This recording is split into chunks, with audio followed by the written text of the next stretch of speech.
think one of the first questions we're going to be asking is, whether threat intelligence is actually necessary or attribution is necessary.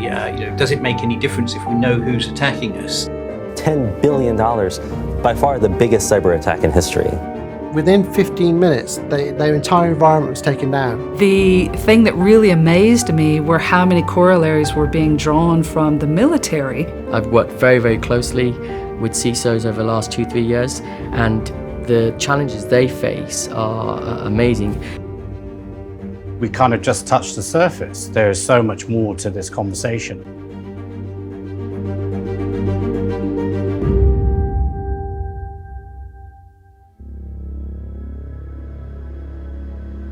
If we start by looking at the threats that an organization can face, generally you can face commodity threats. It's the type of malware, cybercrime that we hear about a lot. And then you can also have some more bespoke threats that are targeting a specific sector or a specific company. Now, obviously, the way you will handle those is very different. And threat intelligence feeds and support can actually help you to be effective in defending against both types of threats.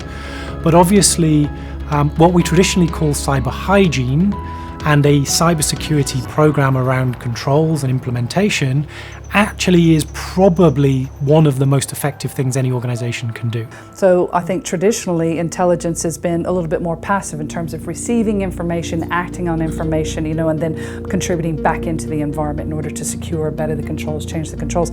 Threat hunting, to me has been a fascinating sort of more proactive, right? It's almost as though we finally get to go on the offensive side. And so I've been absolutely fascinated, again, where you see the companies that have the ability to do that, or again can reach out and take advantage of service providers that can enable and help them to do that. But yeah, to actually take advantage of understanding what do we see in the environment, so the data, the logs, the activity that's happening in our environment, and then how can we threat hunt against what we know is out there, against whether it's different feeds that we get, whether it's those indicators of compromise, and then pull out and pursue those things within the organization. So yeah, really fascinating. The other thing I think is interesting is to look at it in the general terms of the threat landscape.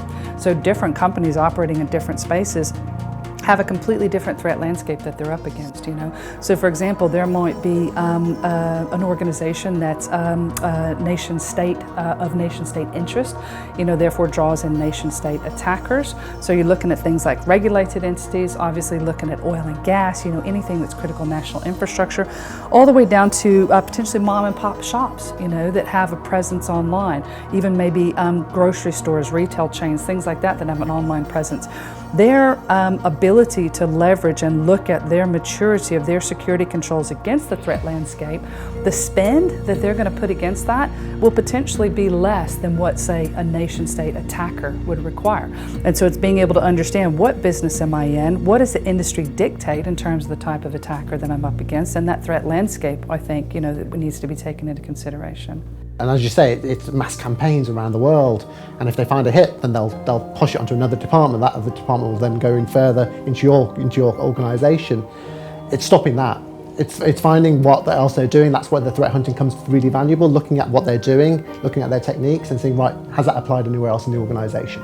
And can we stop it before it gets any further? We can see generally in threat intelligence, and then leading to attribution, you have the commodity feeds, as I said earlier. So it's things that your system can protect you against, and it's the indicators of compromise, and you're checking for those. What is very useful is to track your adversaries. So that's more than just the traditional threat intelligence. It's when you're in-house starting to do your own analysis. So you're looking at particular adversary types or adversary groups, and then linking that back to the tools, techniques, processes they use. Because it's actually one of the few ways that you can validate your own security controls. And we would expect our red team to mimic particular threat actor types. So then when you have the detection rules in the security operations centers, you want to know that they're effective. So I think that's fairly normal for a mature security practice.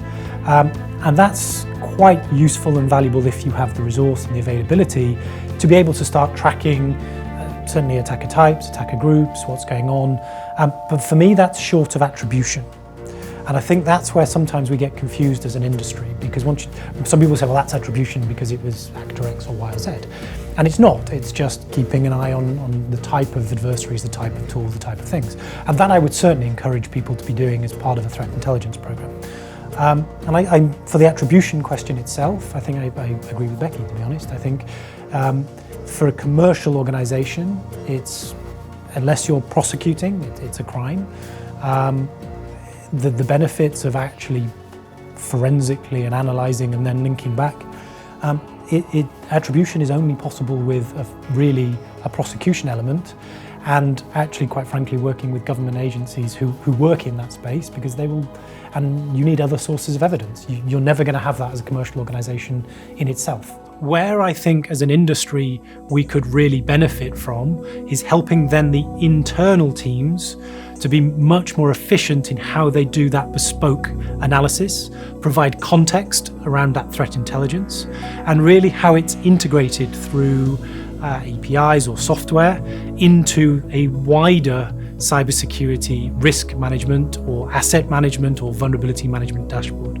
Only by having all of those things fully integrated can you truly be effective.